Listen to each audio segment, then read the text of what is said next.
धर्म की जय।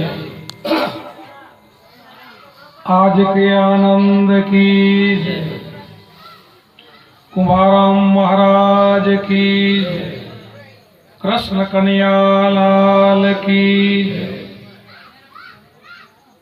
आज आपणे दातराणा बकुतरा गाम ने आंगणे जे मेरा भाई सत्संग राख्यो અને દૂર દૂરથી બધા ભાઈઓને આમંત્રિત કર્યા। જે ગામોથી અથવા ગામમાંથી ભાઈ બહેનો આવ્યા અને બધાને મારા જય ગુરુ મહારાજને। ઘણો સમયથી આપણે મળ્યા। આ પટ્ટીમાં મને આવ્યાને હમણાં ઘણો સમય થઈ ગયો અને સમય થોડો કપરો પણ હતો એટલે વધારે માણસ ભેગા ન થઈ શકો અને હિસાબે આપણે મોટા વાયક ક્યાંય નથી કર્યા એટલે આજે આપણે પ્રેમથી બધાએ આ પટ્ટીમાં બધા મળ્યા। ખૂબ આનંદની વાત છે।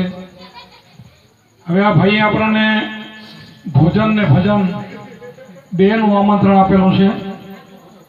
કોઈ ભાઈ બેન બહારથી આવ્યા હોય ને પ્રસાદ ન લીધો હોય તો તમારા જ ભાઈનું ઘર છે, संकोच राखवा दो नहीं અને प्रसाद लई लेजो।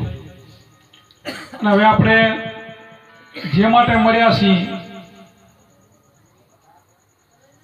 बधाने खबर छे के मनुष्य अवतार आपणे शा माटे मळ्यो छे। देवोने दुर्लभ एवो मनुष्य अवतार देवो पण झंखना करे के भगवान अमने तू माणसनो अवतार दे। शुं काम के मनुष्यना जन्मनी अंदर परमात्मानी प्राप्ति थई सके, बीजा कोई जन्मनी अंदर परमात्मानी प्राप्ति अथवा ओळखाण थई सकती नथी। तो आपणने अमूल्य एवो आ देह मळ्यो छे। मानव देह अमूल्य कहेवाय अने साची दिशा बनावनार बतावनार आपणने गुरु पण मळ्या। के माणसनो अवतार मळे तोय पण जो साची दिशा न मळे तो आपणे एમને એમ આયુષ્ય આપણું નીકળી જાય। કેટલાયના નીકળી ગયા અને કેટલાયના જાય ને હજી પણ। તો મીરાબાઈએ ત્યારે ગાયું કે આત્માને ઓળખ્યા વિના લક્ષ 84 નહીં મટે અને ભ્રમણાને ભાંગ્યા વિના ભવના ફેરા નહીં મટે। પછી હંસની ને કોયલની ના તો બધી સતીની ઉપમા આપી છે કે આવા સારા સારા જો મીઠી બોલી હોય, સારું વર્તન હોય, એના ગુણોની આપણે વખાણ કર્યા કે માણસમાં ફરક હોય છે। એક કાગડા જેવો હોય, કોયલ જેવો હોય, એક હંસ જેવો હોય, બગલા જેવો હોય, एक वेश्या जेवो ने सती नारी जेवी आवी बधी तो आपणे एक व्याख्या मूकी छे। पण साची वात जो करीए तो ज्यां सुधी आपणे हाचा भगवाननी हाचा परमात्मानी जो ओळख नथी थती त्यां सुधी बीजा बधा ज वखाण नकामा छे।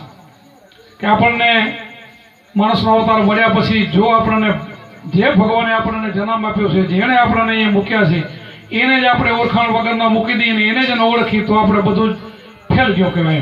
जेने आपणे ओळखता नथी, जेना माटे आपणे झखना करी थी, माताने उदरमा पुकार करी थी, हे भगवान तू मने आमांथी छोड़तो हूँ तने क्यारे नहीं भूलूं, अने ई ज जग्याए ई ज भगवानने ई ज परमात्माने आपणे भूली गया। ये ठीक छे। पाछा वरी संतो आपणा शास्त्रो आ बधा पोकारीने वरीने आपणे रस्ते चढ़ाववा माटे ई दिशा बतावे तो आपणे शास्त्रने तो न समजी शकीए। हालो शास्त्रोमां गूढ़ रहस्यमां कदाच आपणे भागवतो रोज वंचाय छतां एमां गूढ़ रहस्य बधुं आवे छतां आपणे कदाच न समजी। गीता आपणे रोज वांची कदाच एमां पण आपणे कदाच न समजाय तो संतो आपणे घरेथी घरोघर फरी फरीने गामो गाम जेटली वाणीओ बनावी बधाय संतो एम के आत्माने ओळखो, तमने तमे ओळखो, तमारी अंदर घटोघटमां ज परमात्मा बोले छे, आत्मा छे ज परमात्मा छे, बोले बीजो नथी। तो आपणे आने केम ओळखी नथी शकता એટલા માટે संतो રાડું પાડે છે કે નહીં ઓળખી શકી તો આવા જન્મો આપણે કેટલાય કાઢીને કે ને હજી નીકળી જવાના પાછા। એટલે ઓળખવા માટે બીજું કાંઈ કરવાનું નથી, બહુ મહેનત કરવાની કાંઈ નથી। સેજ સામાન્ય સહજ રીતે જો ઓળખાણ થઈ જાય, સાચા સંતનો મેળાપ થઈ જાય અને એ નિશાની બતાવી દે તો પરમાત્મા ઓળખાઈ જાય તો તમે પરમાત્મા એક બની જાઓ। કાંઈ બીજું પરખવાનું નથી, એક બનવાની વાત છે। જેમ આપણે વાતો કરી કે સોનું હોય એમાંથી ઘાટ જુદા હોય પણ મૂળ સોનું એક છે। અમે વચ્ચે વાતો કરતા કે સમુદ્રના જે મોજા ઉઠે, મોજા ને સમુદ્ર જુદા નથી, એમાં આપણે ભગવાન જુદા નથી પણ આપણને જુદા કોણે કરી નાખ્યા એ જ ખબર પડતી નથી। ભગવાન ગોતવામાં પારખવામાં આખી જિંદગી નીકળી ગઈ ને પારખ થઈ નહીં। સાચા સંતો મળ્યા નહીં, સાચી પારખ કોઈ બતાવી નહીં અને એમને એમાં મનુષ્ય જન્મ અમૂલ આપણે ગુમાવી દીધો। એટલે કેટલાય ગુમાવી દીધા. અને બીજું બધું ભરતું સડતું કર્યું આપણે, અને માયાના મોહ પાસમાં મારો કરીને કોઈ ના રહ્યા, ના કુટુંબ કબીના ના રહ્યા, ના ભગવાન ના રહ્યા, અને ના માયા ના રહ્યા. બધું જ મૂકીને હાથ ખખેરીને હાલે જવાના, અને કાંઈ ભેરું હાલવાનું નહીં, બધું નહીં રહી જવાનું. પાછું આ ઘરમાં જન્મે નહીં, ક્યાં નાખે એ કાંઈ નક્કી નહીં.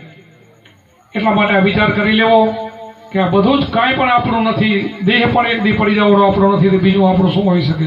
તો આપણું છે શું? જે આપણું છે એને આપણે ઓળખવાની વાત છે. આપણું છે એને ઓળખી લો ને તો આ ભવ ભાવનો ફેરો બધો બચી જાય, આપણે ટળી જાય બધો. એને ઓળખવા માટે આ સંતોની વાણીઓ, અત્યારે તમે જેટલી વાણીઓ સાંભળશો ને એમાં આ વાત આવશે ઓળખવાની, પણ આપણે અધરાધર જાય. કેમ ઓળખવો એ સંતોની વાણીઓમાં આવે. એને ઓળખવા માટે કેમ ભજન કરવું એ આમાં આવશે. કોઈને ખબર પડે કે ભાઈ અમને ભજન કેમ કરવું, ઓળખવો કેમ ખબર નથી પડતી, તો એ આ વાણીઓમાં જ આવશે. પહેલા આસન બાંધો, પીછે બાંધો પ્રાણ. આ પહેલા આસન બાંધવાનું, મન ઇન્દ્રિયને કેમ વશ કરવાનું, પ્રાણને કેમ બાંધવાનું, કેવી રીતે ભજન કરવાનું, કયા સાધન વડે પરમાત્મા તરત પ્રાપ્ત થાય, બધું જ વાણીઓ તમને બધું જ બતાવશે. અને વાણીની અંદર આ બધા સાધન મૂકેલા છે. શરીર એ પણ એક સાધન જ છે, ભગવાન પ્રાપ્ત કરવા માટેનું સાધન. આપણે એને શું ગણ્યું? પૈસા ભેરું કરવા માટેનું સાધન ગણ્યું, અને માયા મેળવવા માટેનું સાધન ગણ્યું, બસ મોજ મજા કરવા માટેનું સાધન ગણ્યું. પણ એના માટેનું સાધન નથી. આ શરીર જે મળ્યું ને ભગવાન મેળવવા માટેનું સાધન છે. અને એકવાર જો ભગવાન તમે મેળવી લ્યો તો પછી તમને જેટલા યુગોની અંદર જ્યાં તમારો જન્મ થાય ત્યાં માણસનો થાય, સંતનો થાય, અને ત્યાં ભગવાનની પ્રાપ્તિ થાય અને ગુરુ મળી જાય. એક વખત આને પામી જાવ તો એક જ વખત પામવાનું છે. એક વખત જો ગુરુ મળી ગયા, એક વખત સાચો શબ્દ મળી ગયો, એક વખત એનું ભજન થઈ ગયું, અને જીવનું અને શિવનું જો એકવાર મિલન થઈ ગયું, આત્માને આપણે શિવ કહીએ છીએ. આત્મા પરમાત્મા બધાથી મોટો પરમાત્મા, એનું મિલન આ જીવનું થઈ જાય તો બેડો પાર થઈ ગયો. હવે એક જ શરીરમાં જીવને આત્મા પાછા નોખા હોય તો આપણે કંઈક મહેનતે કરવી પડે. જીવે આમાં ને શિવે આમાં, જીવને આત્મા એક જ શરીરમાં, એક જ ઘટમાં. સુંદર મહાત્મા એક સાખીમાં કીધું, જીવ આત્મા જુદા રહેતા કંઈક નીકળી ગયા કાળ, સુંદર કે મેળા હોઈ ગયા ગુરુ મળ્યા દલાલ. એક દલાલી તરીકેનું ગુરુનું કામ છે ભેટો કરાવી દીધો. બેટા આને જીવ કહેવાય ને આને આત્મા કહેવાય, બેનો ભેટો કરાવી દીધો, બે એક કરાવી દીધું. જ્યાં સુધી જીવ હતો ત્યાં સુધીને ક્રમ લાગુ પડતા હતા, ત્યાં સુધીના ફેરા ક્રમ જાય, જીવ ફેરા ક્રમ જાય. આત્મા બની ગયો ને જીવને શિવ એક થઈ ગયા ને પછી એના જોડે એક પણ ક્રમ જતો નથી. કર્મ એના બધા નષ્ટ થઈ જાય, કરેલા કર્મ બધા મટી જાય. આપણા સંતોએ શાસ્ત્રોમાં ઘણા ઠેકાણે એવું લખ્યું કે કર્યા કર્મ તો બદલા દેવા પડે. ભગવાનને મળ્યા પણ સંતોએ ના પાડી છે, કર્યા કર્મ મટી જાય. તંદુરા સોણી લે સાધુભાઈ. જેસલ બારવટીઓ જો એવું જો હોય કર્મના બદલા દેવા પડે તો એને તો તમે ક્યાં એટલા પાપ કર્યા? એને તો માથાના વાળ ગણી થાક્યો. તોરલે કીધું જયારે દરિયામાં સમુદ્રમાં જયારે નાવડું જતું હતું ને જયારે તોફાન ઉપડ્યું ને બીક લાગી ત્યારે એવો હતો, એવો માટીમાં હતો, કોઈથી ન ડરે એવો ને એ ઘણી તે પીણો અને કે તોરલ મને હવે ડર લાગે છે. તને તો કા મને ડર લાગે છે. તો હવે તને ડર લાગતો હોય તો તું તારા જે કર્યા કર્મ છે ને બધા તારા પાપ પોકાર, અને તો મારા સદગુરુ તારી બેલની બૂઢવા નહીં દે. અને ખરેખર ઈ ગણવા માંડ્યો. એક તોરલે કહેવા માંડ્યો, મેં આમ ગાયું માર્યું, મોલા માર્યા, સરોવરના પાર તોડ્યા, કેટલાય લાડા માર્યા, કેટલી જાનું મેં બધું બેનું ભાણે દુભાવ્યા. આ ઘણું બધું બોલીને થાક્યો. પછી કે તોરલ માથાના વાળ કેટલા હોય એથી પણ મેં ઘણા પાપ કર્યા, હવે હું કેટલાક તને પોકારું. તો એના પાપ એક જન્મની અંદર નષ્ટ થઈ ગયા બધાય, અને એનો ઉદ્ધાર કરી દીધો. કેવો બનાવી દીધો જો, એક જન્મની અંદર નીકળી ગયો. વાલીઓ ભીલ એ પણ બધાને રસ્તામાં નીકળીને બધાને લૂંટી લેતો હતો, ને એક નારદજીનો ભેટો થઈ ગયો, એક જન્મની અંદર નીકળી ગયો. તો આ સંતનો મત છે. શાસ્ત્રોનો મત જુદો અને સંતનો મત જુદો. સંત કઈ મત અઘરો શું કેમ છે કે જે ગુરુને માથું નમાયા પછી, ગુરુનું વચન લીધા પછી આપણે તન મન ધન એને અર્પણ કરીએ છીએ, તો મન આપણે એને આપી દેતા હોય છે. પછી મનમાની આપણે કરી ન શકીએ એવું વર્તન આપણું થઈ જાય, એવી રેણી બની જાય ને તો આપણે અહીંયા પહોંચી શકીએ છીએ. આટલું જ છે. પછી મનમાની કાંઈ હાલે નહીં. ગુરુ કર્યા પછી આપણે એને મન સોંપી દીધું છે, તો એને મન ક્યાં તમને લગાવવાનું કીધું છે એ સોંપ્યું કહેવાય. ગુરુના આપણે આદેશમાં ક્યાં રહ્યો કહેવાય? ગુરુમાં કીધું ભાઈ એક જ ભગવાન છે, જુદા ભગવાન નથી, અને આ ગુરુનો શબ્દ આ મંત્રમાં તમે રહેજો એટલે તમને તમારા ઘટમાં જ ભગવાન દર્શન દેશે. ક્યાંય તમારે દૂર નહીં જવું પડે. અને જે ગુરુના વચનમાં રહી ગયા એને ભગવાન ન મળ્યા એવો કોઈ દાખલો નથી. અને એના બધા કર્મ બધા જ મટી ગયા. 3 મહિના અને 7 દિવસમાં કરેલા કર્મ બધા નષ્ટ થઈ જાય.